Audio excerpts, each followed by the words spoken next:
3 out of 4 roommates in our house have slept with my friend's new virgin boyfriend, and now we're stuck wondering if we should say something or just let this wild situation play out. I, 21F, live in a house shared with 3 other girls, me, Sally, Holly, and Lisa. Sally, Holly and I went to school together. Holly and I were, and are, fairly close, and Lisa is her cousin who I've known for years. Sally, 21F, is someone we've always known and got along well with, but isn't really a great friend. She needed a place to live and we needed a roommate. While we all kinda run in different circles, everyone knows everyone where we live. So while I wouldn't hang out with the same small group as Lisa or Sally, we end up at the same parties and know the same people.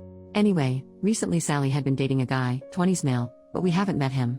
She's kind of embarrassed about her past boyfriends, one was abusive, one cheated on her, so we didn't pry. Also she has a tendency to be dramatic as heck, which can get exhausting if you get sucked in, so we tend to stay out of her business a lot. He has a fairly generic name, we'll call him Tom. She's been dating Tom for 4 months now, but they hadn't made love. Until last night. Holly, Sally and me have a WhatsApp group for the 3 of us. Lisa isn't in it, I think because Sally started the group and those 2 aren't close at all.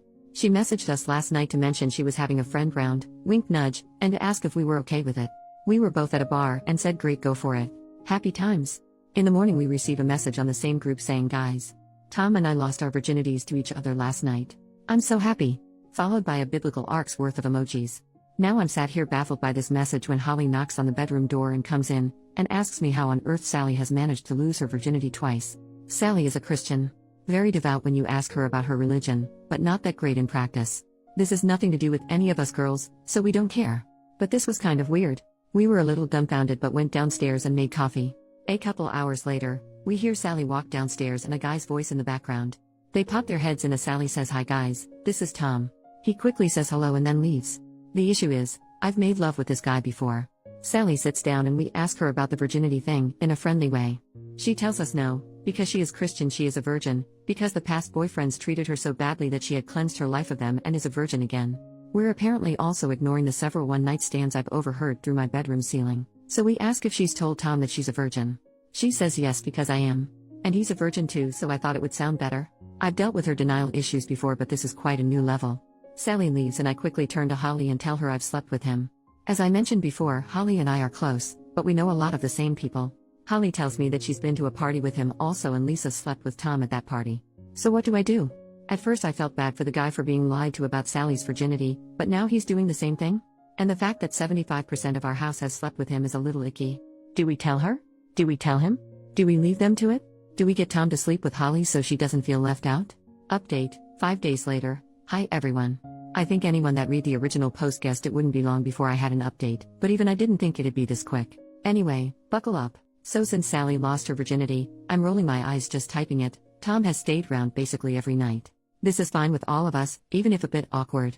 There's sort of an unspoken rule in our house that boyfriends are allowed round whenever without anyone needing to clear it first. If we see each other in the day, it's courtesy to mention, oh by the way, boyfriend is coming round later today, but no one has an issue if it's not brought up prior to the visit. They're not sleeping in any communal areas, and we have enough bathrooms that shower time is never an issue. So Tom has been in the house most evenings but we've barely seen him. They're still in the weird love-making stage of their relationship where they only leave the bedroom for snacks and Powerade and to wash their sheets, I hope, so it's not like anyone's avoiding anyone. So 2 days ago Tom must have been at work, because Sally was alone in the house eating lunch. Holly and I were on our way out, about to go shopping, when Sally asked if she could tag along. We said sure, we were just going to get shampoo and toiletries, but she said that was fine because she only needed to get one specific thing. When we got to the mall, Holly went to get an eye test, she'd been due one a while, and I was planning on just browsing for some work clothes. But Sally grabbed my arm and said you have to help me. While giggling, and dragged me into a store. Guys. She made me go to a lingerie shop and find a sexy nun costume with her. I felt like a deer in headlights when you're paralyzed with fear, except instead of fear it's just inappropriateness and discomfort. I just stood there nodding and fighting the urges to laugh hysterically and cry simultaneously at looking for an escape route when she weighed the pros and cons of different Catholic-themed naughty outfits. I got home, popped a straw in a bottle of wine and told Holly about my traumatizing experience. She howled. Moving on to today. About 30 minutes ago actually. Sally had a really early start at work, stock check or something, and had to leave before Tom woke up. While I was eating breakfast he walked into the kitchen and looked pretty shocked to see me. We said hi awkwardly, made niceties about the weather and asked each other about school and work. I assumed that would be it, but he addressed the elephant in the room. Tom, hey, I don't want this to be awkward about us hooking up in the past. I haven't told Sally, I don't know if you were planning on telling her. Me, I wasn't planning on it, no. That's your business. Tom, okay, great. It's just I'm worried she'll freak out, but I don't want to lie to her. Okay, this next bit kind of slipped out because I'm not really a morning person, and I've had to listen to the faint sounds of creepy religious honeymoon banging for 4 days now. Me, well, maybe telling her you're a virgin wasn't the best idea then. Tom laughs and then says, huh, what? Well, he never told her he was a virgin. I don't know if she made it up in her head or she really believes it or she knows everything, but Tom assured me he had never told her he was a virgin. It was all okay, he assumed I'd heard Sally wrong. Then he said something along the lines of Sally being a virgin and maybe she was ashamed, and I tried so hard not to make any kind of facial expression but, again, mornings are not my happy place, and it must have shown. Tom asked me if Sally really was a virgin and I just mumbled, you should talk to her about it and, I don't actually know, because in my defense I've never seen her be penetrated, but it's a pretty bullcrap defense, so sorry Tom, my bad, I panicked. He said goodbye to me and walked off, furiously texting. So yeah, I'll be updating this over the next few hours probably. Edit, just woke up to enough emojis that my phone nearly imploded. They're from Sally as you can guess. They're in the WhatsApp group with Holly and are mostly crying face and dead face, a few bow and arrows followed by hearts, and a couple boy emoji next to the knife and fork emoji. Not entirely sure what that's about. I can't seem to find a fan emoji to put the poop one next to, but you get the idea. Not sure if Sally's at home at the moment or not, she wasn't meant to be working late and I don't remember hearing her come home. I'm gonna pop in and see if Holly's awake and then possibly barricade her door shut. Edit number 2, I've been sat in Holly's bed for the last hour, while she's been reading both my posts and all your comments. She's loving the replies by the way, and is refusing to be called anything but madam now. Also anyone who private messaged me to ask if we're lesbians, sorry no. We ran upstairs to see if Sally was in her room. The door is locked so we think she's asleep in there, but she isn't answering any WhatsApps. Just chilling in the calm before the storm, practicing some sweet judo moves in case anything kicks off. I'm kidding, it won't. Edit number 3, okay I shit you not, we've just had the police at the door. Sally was apparently caught trying to break into Tom's house after he told her to leave him alone and threatened to call the police. Except he hadn't threatened, he'd done it. She resisted arrest and was popped in a nice little cell at about 2 a.m. She looks exhausted, bless her, but I guess a day's stalking will do that to you. She looks really sad and I feel so bad for her. Holly's running her a bath now and I'm going to make some tea. I don't know what happened between them but it looks like it fell on the not so chill side of the scale.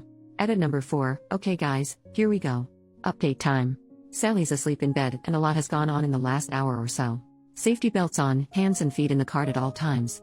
Holly is here with me, she might pitch in every now and then. In fairness, Dance Moms is on at the moment, and she's done with this shit for today, so she might not be super involved. So the police dropped Sally off at home. They asked to have a quick chat with me about what happened, probably a good idea, because Sally's version was ever so slightly different, sigh, while Holly took Sally upstairs to get changed and whatever else she needed to do. The officer, who was super fine, not gonna lie, maybe he can do the rounds after Tom has left, told me that Tom called the police at 1 a.m., because Sally was harassing him over the phone and throwing rocks at his window. By the time they got there Tom had rang 3 more times, and Sally was climbing up a fence and shimmying over onto the kitchen roof, some freaking Batman crap right there. They tried to talk her down, where she was screaming and crying, they thought she might be on some sort of drugs, but I told them it's just her personality and a bit of caffeine usually. I laughed, he didn't. I'm glad you guys think I'm funny. Anyway she tried to struggle when they restrained her and went to kick one of the officers, and at that point they were done being sympathetic, and popped her in the police car and into a cell. She's absolutely tiny so they didn't have to use force or anything, she's fine I promise. They asked us to contact her parents, because she refused to give them any contact details for her family, she would only tell them her address that she lives at with us. And guess who's off work this week so gets to play babysitter? Fan-freaking-tastic. Once they left, we got her in the bath and Holly and I sat on the bathroom floor talking to her about what happened. She was just crying into the bath and looked so sad and vulnerable, and I felt really awful for mocking her on this sub and stuff. Then she started explaining. We asked what happened. Sally said Tom texted her while she was at work saying we need to talk after work and she immediately panicked, because it's Sally. She blew up his phone. She didn't tell me this, she said she left him 3 missed calls, but she showed me her phone and the call log showed nearly 40. She then said he was such a jerk because he didn't message her to tell her he was okay, while she was worried thinking he could be dead. How Sally? How could he be dead if he texted you? My sympathy was now waning a little, but I was trying to be supportive. Once Sally finished work, she managed to get through to Tom on the phone. He told her that he had to confess and he wasn't a virgin, and didn't want to corrupt her innocence so he had to let her go. At this point Holly took in a really deep breath, stood up and muttered something about needing more coffee, and walked out. I sort of asked Sally if she was sure that's what he said, because it didn't make sense, and she nodded really aggressively, calling him a bastard for tricking her. I was trying to be gentle, rather than just calling her out on her bull crap, because she hadn't slept and she was an emotional mess, so I asked why she didn't just tell Tom that she wasn't a real virgin. That was a mistake. She started crying and yelling about being a virgin again, Thanks for that phrase, whoever coined it in the first post, and how her virginity is her decision. Holly walked in with coffees and teas and Sally calmed down. She gave Sally her tea and gave me a coffee. I looked at her. I don't drink coffee and Holly knows this, and she just raised her eyebrows and nodded. I took a sip and it was mostly whiskey. Gotta love the girl. We asked Sally why she went to Tom's house. She said he invited her over to talk about them and work it out. My acute critical thinking skills tell me this is bull crap. Sally said he didn't answer the door and she got concerned that he, once again, could be dead. Tom is clearly accident prone as heck, and she needed to check he was okay. Hence the climbing. Because even though he's an asshole and she hates him, she still cares about him, and needed to know he was alright. She finished work sometime between 4 and 6 p.m., that's her usual shifts, and was arrested at 2 a.m. so I have no idea what she did during those hours. Probably built a lair with a map with lots of strings attached to photos with thumbtacks and newspaper cuttings stuck on the wall. It doesn't seem like we'll be getting a very clear picture of what actually happened from Sally, but you can piece a lot of bits together and figure she just went all girl interrupted on him. Oh, and at least 2 times in the conversation she mentioned she was worried she could be pregnant. Again, I'm bargaining on this being hysterical lack of sleep bull crap. So Sally is asleep now, and Holly and I are day drinking. Everything has gone swimmingly. Lisa is away for the next couple days and is blissfully ignorant to everything that's gone on. 2 out of 10. Would not do again. Final update, probably. So Sally slept for about 24 hours, I'm not even kidding. She went to sleep, woke up briefly to raid the fridge, and then went back to sleep. She has a blurry recollection of what happened, and doesn't really remember the bath or telling me what happened. I joked that at least she didn't remember me molesting her, which she laughed at, so she's getting back to herself a bit. This morning I sat her down and asked what was going on. She told me that school has been getting really on top of her, especially with work too and going to all her church meetings and volunteering. I kind of wanted to say, well, screw church. But I feel like that's a thing you don't say. And she got some Adderall, I'm assumed Adderall. She just said they were study pills, from a couple guys at school to keep her awake to finish essays. But as it always is with delicious Adderall, people tend to take it a little too far. Not to get all after school special and preachy, but guys, if school is so hard you need to take drugs, maybe we should put ourselves first and become strips. Anyway, Sally's little pick-me-ups became a regular thing, and none of us noticed because we all get a little caffeine dependent during the school year, and she had a pretty screechy voice to begin with. She apologized for going loco and I apologized for being a crappy roommate and not noticing she was crazy. We did a ceremonious flushing of the pills down our least used toilet. PSA, that stuff doesn't flush super easily. It was humiliating. I had to claw like 3 of them out of the bowl because they must have gotten fused to the ceramic and I couldn't let Sally do it in case she went all train spotting and shoved them up her butt. It really ruined the moment, and now it's probably going to be our never used toilet because I managed to drop the bag in, and I think it messed up the system because it's blocked. We have a meeting next week with someone at school, I guess a counselor? I didn't speak directly with her on the phone, who's going to talk about healthy ways of dealing with stress. It was just going to be Sally going, but she was nervous so I said I'd go too, and it can't really hurt to know how to calm myself down in a way that isn't alcohol. I asked Sally if she was going to talk her parents about this, but she said no, because as I mentioned in some comments, they're very religious and their suggestion would be pray more. I have their number though, I'll use it if I need to.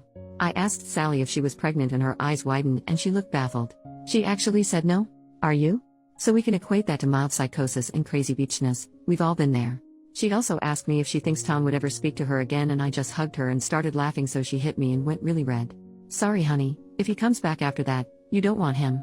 So for now, we are back to normal.